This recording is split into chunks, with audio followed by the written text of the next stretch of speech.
doing? Chanae, nice to see you again.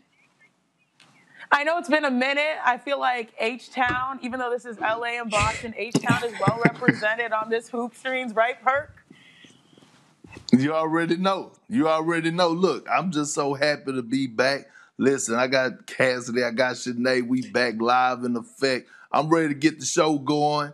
Big Perk, happy to be back on Hoop Streams. Yeah, the Hoop Streams where it all started from. Look, Cassidy, I've been seeing you on the sideline. Shanae, I've been seeing you do your thing on the radio show. I was wondering if y'all forgot about old Perk, but I'm happy we back. Never. I don't think we see you more. I don't think we see anyone more than we see you, Perk. You're on TV all the time. And look, I'm so glad we're here on Hoop Streams because we've got a good game to look forward to. And as I mentioned, the Lakers, they've cooled off a little bit. They're on their 7-game road trip, which is typically the Grammys road trip. But the Grammys have been moved to March. But they've hit a little bit of a bump in the road, not only suffering their first road losses, but their first losing streak. And Perk, we saw you tweet that they looked horrible against the Pistons. What, if anything, have you learned about the Lakers on this road trip?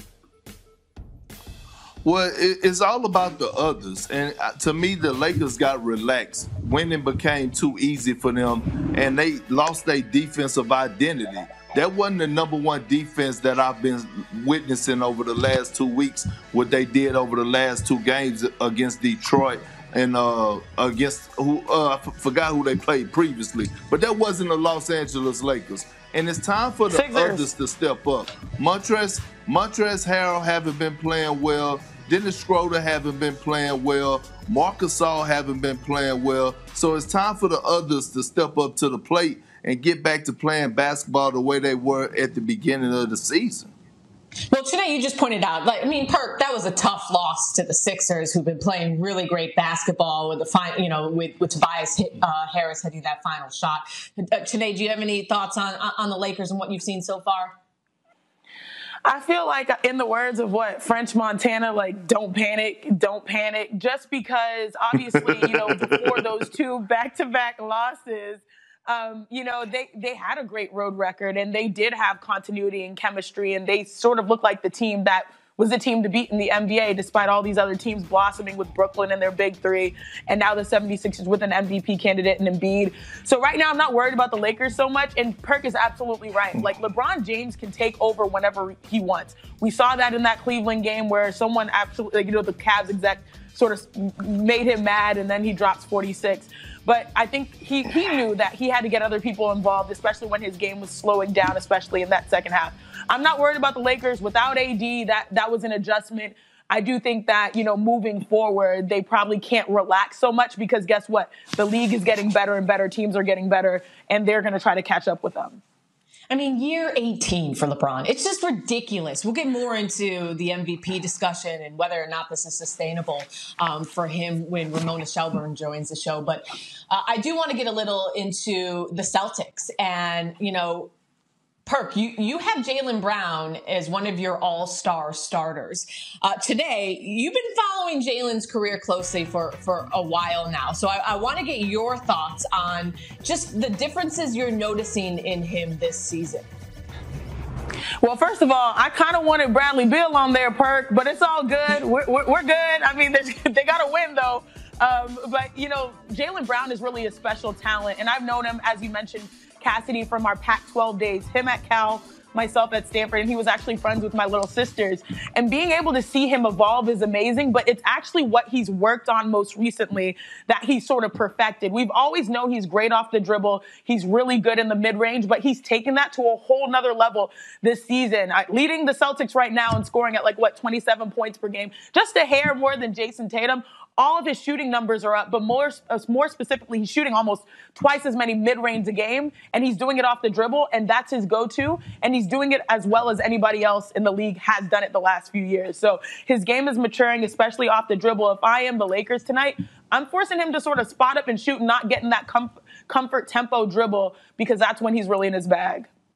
Well, he really has been the most consistent player, but that's also because you got Kemba Walker and Jason Tatum, who have been out for, different reasons. Those three have only played just one game together. So we'll see, how the Celtics develop as they get more run with each other. And we'll see what happens if Danny Ainge does anything at the trade deadline, if he makes any changes by that March 25th trade deadline. Okay, so we'll get more into the Celtics in a bit, but first, let's just take a quick break. We'll be back after these messages. Not the tote bag today.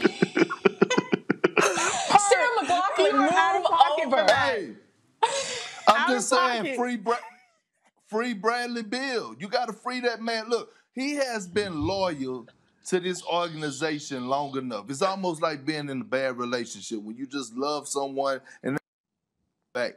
Look, it's time for him to move on. He cannot waste any more of his time just playing meaningless basketball. He deserves better. This guy's leading the league in scoring, averaging almost 35 points a game. And guess what?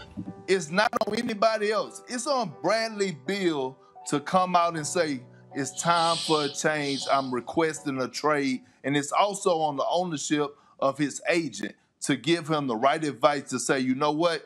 I need to put you in the best position possible. And right now, this isn't it. Shanae, so look, Beal signed the 2-year, $72 million contract extension back in October 2019. He's under contract this year and next year has a player option for 2022, 2023.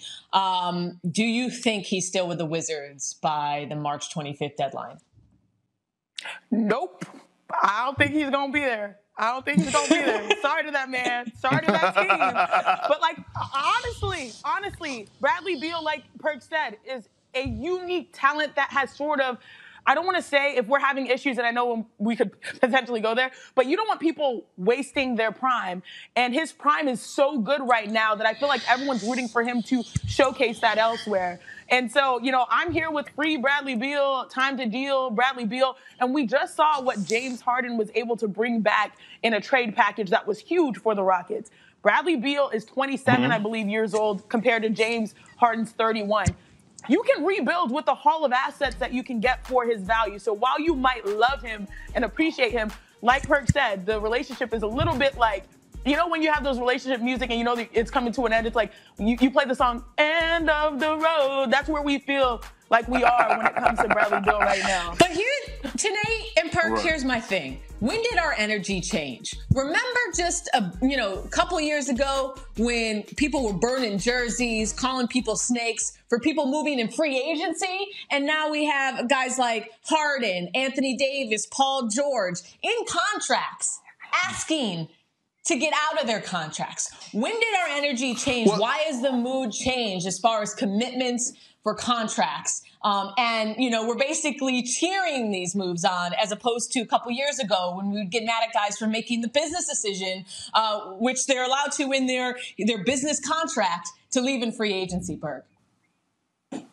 Well, here it is. It's only certain ones that I applaud and I agree with because once you have given everything that you possibly can to a franchise, come in and night out and perform at the highest level, and they're not doing right by you as far as providing the pieces to support you to help you win the title. Like you look at Anthony Davis' situation and Bradley Beal, they wasn't put in position to be successful. And I felt like just those two incidents alone, those two situations, I felt like it's time for change. Anthony Davis, he needed to get to a bigger market. Bradley Beal, it's time for him to go to a contender. He has been faithful to this Wizards organization long enough.